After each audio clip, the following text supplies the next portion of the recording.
Hello 111 students.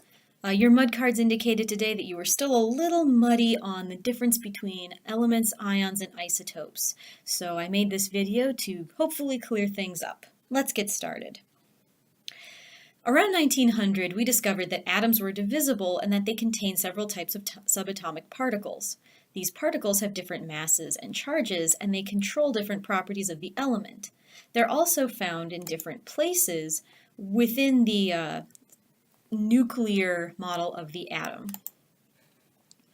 The nuclear model of the atom, just to remind you, says that inside an atom there is a very small, heavy nucleus and is surrounded by the mostly empty electron cloud.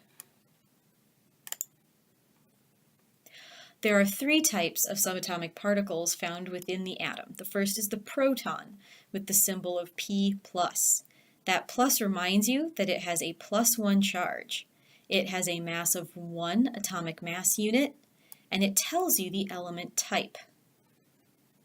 There's also the electron, with the symbol of E-. That minus reminds you that the electron bears a negative charge, -1, which exactly balances out the proton, but it has 0 AMUs for mass. The proton is much, much, much larger. So as chemists, we kind of ignore the fact that electrons have mass. The number of electrons tells you the ionic state of that particular species.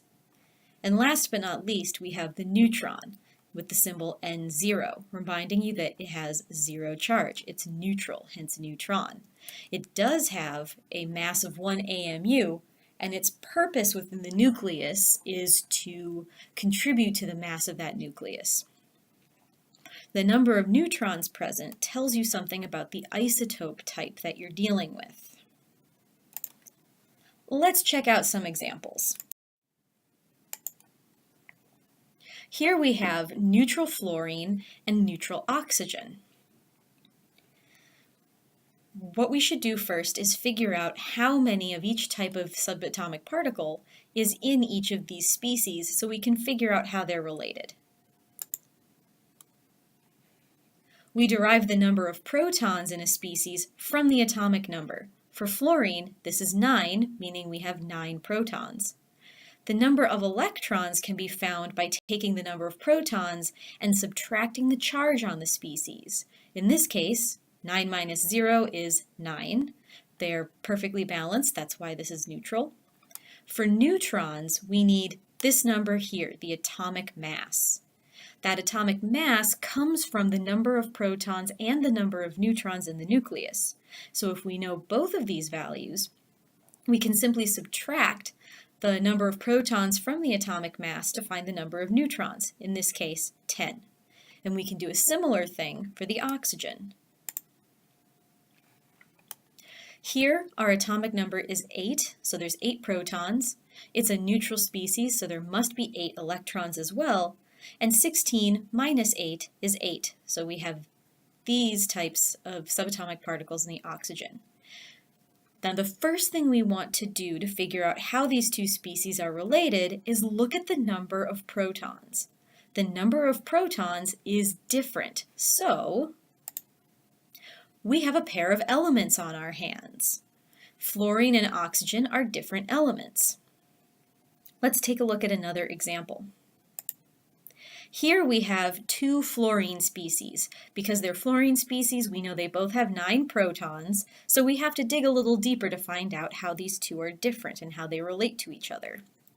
If we look at the atomic masses, they have the same atomic masses, so they have the same number of neutrons, 10 and 10, but they bear different charges. This is neutral fluorine.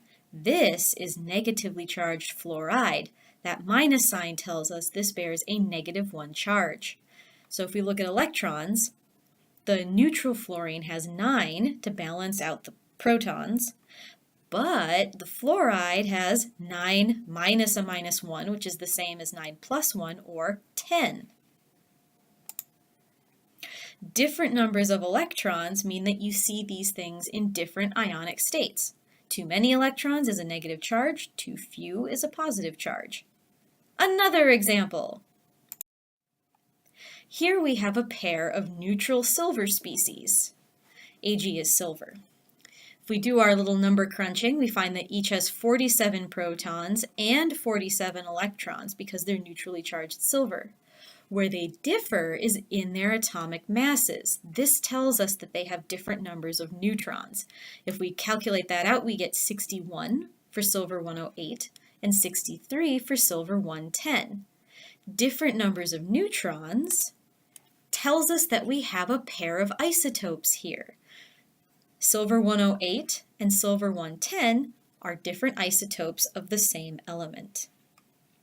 In summary, if the number of protons is different, your species are different elements. Within the same element type, though, if there are different numbers of electrons, you have ions. And if there are different numbers of neutrons, you have different isotopes. You can only have ion or isotope pairs within the same element. Well, I hope this helped, and I hope to see all of you bright and early on Wednesday.